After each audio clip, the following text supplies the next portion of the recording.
अगर आप रेलवे से यात्रा करते हैं तो ये खबर आपके लिए बहुत महत्वपूर्ण है, क्योंकि कभी आप रेलवे से टिकट बुक किया और वो वेटिंग में रहा तो आपको उम्मीद होती है कि आपका टिकट कंफर्म हो जाएगा, लेकिन चार्ट बनने के बाद टिकट कंफर्म नहीं होता तो तकलीफ होती है। और उससे ज्यादा तकलीफ तब होती है जब टिकट कैंसिल होने पर आपको चार्ज भी देना पड़ता है। लेकिन अब रेलवे कैंसिल टिकट पर बड़ी राहत देने की तैयारी में है। दरअसल यदि कोई टिकट बुक करता है और वेटिंग लिस्ट में दिखा रहा है तो कैंसिल होने के बाद पूरा रिफंड नहीं आता है। इसकी वजह होती है कि रेलवे कुछ चार्ज क्लर्क फीस के तौर पर काट लेता है।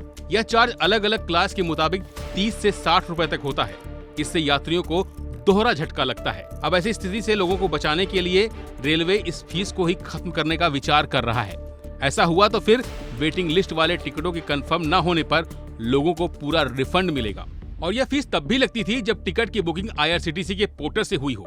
वेटिंग लिस्ट वाला टिकट कंफर्म न होने पर टिकट कैंसिलेशन की प्रक्रिया ऑटोमेटेड होती है और क्लर्क चार्ज के अलावा कुछ अन्य शुल्क काटकर रकम वापस कर दी जाती है।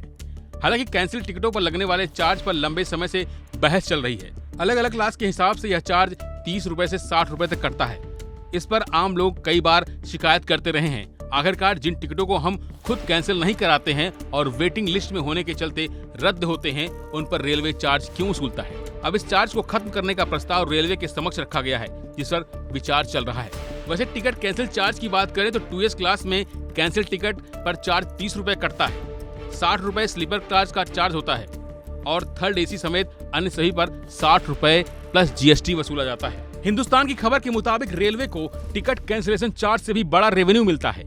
एक RTI के जवाब में दी गई जानकारी से पता चला कि रेलवे ने 2020 से 2023 के दौरान 4 सालों में अकेले टिकट कैंसिलेशन चार्ज से ही 6000 करोड़ रुपए का राजस्व हासिल किया। इस डेटा के सामने आने के बाद वेटिंग लिस्ट टिकट के कैंसिल होने पर कटने वाले चार्ज को लेकर सवाल उठने लगे थे और अब खुद रेलवे इस चार्ज पर विचार करने की बात कही है। हालांकि अभी तक ये कंफर्म नहीं हुआ है कि इस चार्ज में कितनी कटौती होगी और कब तक होगी, लेकिन अगर रेलवे इस तरह के कदम उठाए तो यात्रियों के लिए बड़ी राहत जरूर होगी।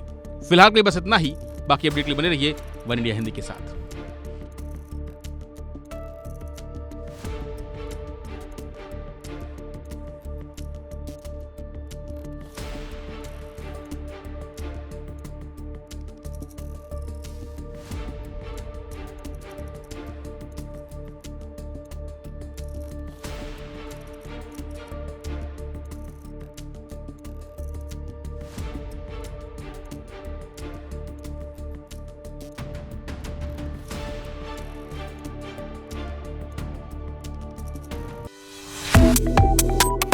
Subscribe to One India and never miss an update.